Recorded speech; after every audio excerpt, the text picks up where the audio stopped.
Hello everyone, চলে এসেছি একটা নতুন ব্লগ নিয়ে। আর আজকে শুধু আমি আর রনো যাচ্ছি না, একদম সব পরিবারে বেরিয়ে পড়েছি। তো আজকে আমরা কোথায় যাচ্ছি? ইয়েস,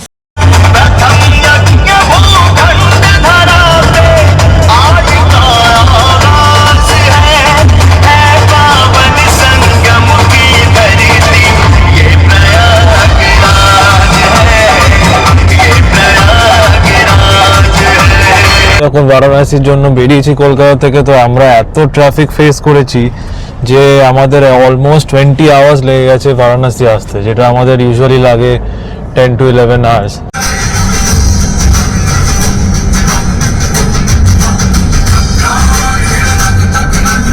মোটামুটি পুরো 24 ঘন্টা সময় লেগে গেল এবারে কলকাতা থেকে প্রয়াগরাজ পৌঁছতে আমাদের। তাই রোড ডিটেলস কিছু শেয়ার করলাম না, কারণ প্রচণ্ড হেক্টিক ছিল জার্নিটা। বাট দুটো জিনিস তোমাদেরকে বলবো, একটা হচ্ছে শাহী স্নানের দিন একদম ট্রাভেল করবে না, আর চেষ্টা করবে স্যাটারডে সানডেটা অ্যাভয়েড করতে। আমরা শনিবার দিন ট্রাভেল করে একদম বাজে ফেসে গেছি। 20+ আওয়ার্স ড্রাইভ করে আমি প্রয়াগরাজ এসেছিলাম, ঠিক বারাণসী অব্দি টায়ার্ড ফিল করছিলাম যে এতক্ষণ চালিয়েছি এত ট্রাফিকের মধ্যে। বাট যখন প্রয়াগরাজের কাছে এসে পৌঁছতে পারবে, আলাদা উৎসব হচ্ছে এখানে একটা। দুর্গা পুজো আমাদের কলকাতা যারা হয় এক্স্যাক্টলি এখানে সেম হচ্ছে। এখন অব্দি প্রয়াগরাজে পৌঁছোয়নি, এখনো 20 থেকে 25 কিলোমিটার দূর আছে, কিন্তু এখান থেকে যে এনভায়রনমেন্ট, এখান থেকে যে ভাইবটা আসছে, এটা ইটস আনম্যাচ। আমরা গাড়িটা এখানে পার্কিং করলাম, আর তোমরা যারা গাড়ি নিয়ে আসছো তারা সঙ্গম ঢোকার ঠিক 10 কিলোমিটার আগেই আন্দামা বলে একটা জায়গা আছে, সেখানেই পার্কিং স্পেস আছে। এরকম দুটো বড় বড় গ্রাউন্ড আছে, তোমরা সেখানেই পার্কিং করতে পারো। আর গাড়ি দেখে তো অবভিয়াসলি বুঝতে পারছো, আজকে ব্রেজা নিয়ে বেরোয়নি, ভাইয়ের ইনোভা নিয়ে বেরিয়েছি।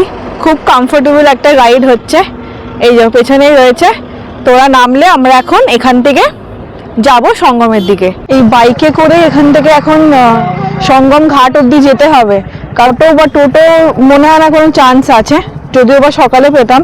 এখন এতটা রাত্রিরে শুধু বাইকই আছে, 400 টাকা করে নেবে। ট্রেন করেও কোনো লাভ নেই, একদম স্ট্রিক্ট প্রাইস নিয়ে।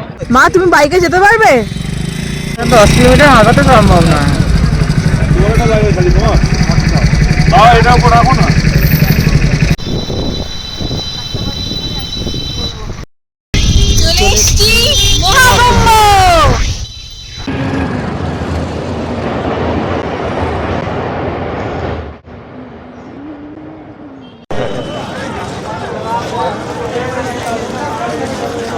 হর হর গঙ্গে, হর হর গঙ্গে, গঙ্গা মাতি জয়। রাতের বেলা হলে পরেও এখনো অবধি লোকের জনজোয়ারটা কিন্তু থামেনি, যদি অনেক দিন হয়ে গেছে। বলো, দিকটা অনেকটা অদ্ভুত একটা এনার্জি, মানে দারুণ এনার্জি মানুষের আছে। যদি অনেক জায়গায় অনেক সাধু সন্তরা হয়তো এখন আর নেই, শেষের দিকে হয়ে গেছে বলে, কিন্তু মানুষ কিন্তু এখনো অবধি পুরো ভর্তি। আর সব থেকে বড় কথা, 144 ইয়ার্স পর যখন দেখার সুযোগ পেয়েছি, তাই মিস করতে একদমই পারবো না। 144 ইয়ার্স আগে দেখেছিলে? না, দেখতে পারবো না। আচ্ছা, ওইদিকে দাঁড়াও, সমুদ্র মন্থনটা দেখায়। এই যে সমুদ্র মন্থনটা, এখানে অনেক কটা গেট করেছে। সমুদ্র মন্থন দ্বার, অশ্ব দ্বার, নাগ দ্বার, কুর্ম দ্বার, এবারে অনেক কটা গেট দিয়ে এই সঙ্গমস্থলে আসার রাস্তা বানিয়েছে। আমরা অলরেডি নাগ দ্বার আর সমুদ্র মন্থন দ্বারটা দেখে নিলাম। এবার বাঁদিকে গেলে পরে আমরা পাবো সঙ্গমস্থল। ভিড়ের মাঝখানে হারিয়ে না যাই আবার। সমুদ্র মন্থন দুয়ার থেকে এখন ডামরু দুয়ার অব্দি এলাম। এটা ডামরু দুয়ার। এখান অব্দি আস্তে আস্তে মোটামুটি 2.5-3 কিলোমিটার তোমাদের হাঁটতেই হবে। नीलकण्ठाय शाम्भवे अमृतेशाय शर्वाय महादेवाय ते नमः।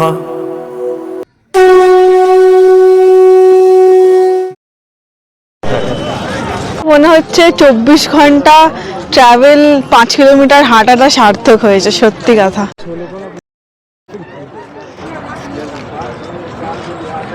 এখনো আরো 1.5 কিলোমিটার হাঁটতে হবে, তারপর হয়তো গঙ্গা স্নান করতে পারবো।